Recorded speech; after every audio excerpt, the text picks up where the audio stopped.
হাজারো হাফেজ ছাত্রদের ওস্তাদ হাফেজ অলিউল্লাহ হুজুর আর নেই।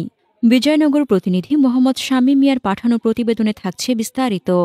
ব্রাহ্মণবাড়িয়ার বিজয়নগর উপজেলার সিঙ্গারবিল ইউনিয়নের ক্ষীরাতলা জামে মসজিদের সাবেক ইমাম এবং ক্ষীরাতলা হাফেজিয়া ইসলামিয়া মাদ্রাসার প্রতিষ্ঠা ও সৃষ্টিলগ্নের শুরুতে যিনি দায়িত্ব পালন করেছিলেন হাফেজ অলিউল্লাহ হুজুর আমাদের মাঝে আর নেই।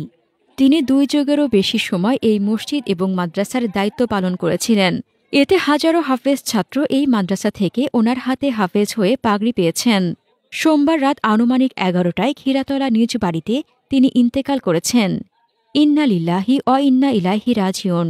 মৃত্যুকালে তার বয়স হয়েছিল 80 বছর। বিদায়কালে হুজুরের 2 পরিবারের মোট 5 ছেলে 4 মেয়ে রেখে গেছেন এবং 2 পরিবারকে 2টি করে বাড়ি সুন্দরভাবে বন্টন করে দিয়ে গেছেন।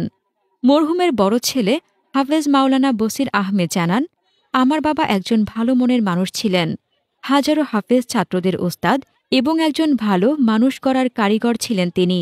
আজ আমার বাবার জানাজায় বাবার হাতে গড়া কয়েক শত কোরআনের হাফেজ ছাত্র অংশগ্রহণ করেন।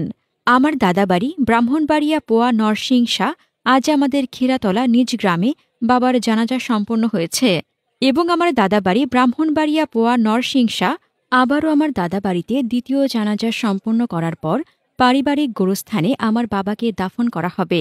তাই সবার কাছে অনুরোধ, আপনারা আমার বাবার জন্য দোয়া করবেন। আল্লাহ পাক রব্বুল আলামিন যেন আমার বাবাকে জান্নাতের উচ্চ মর্যাদা দান করেন। হাসনাতুজ্জাহান হিমু, দৈনিক খোলা চোখ।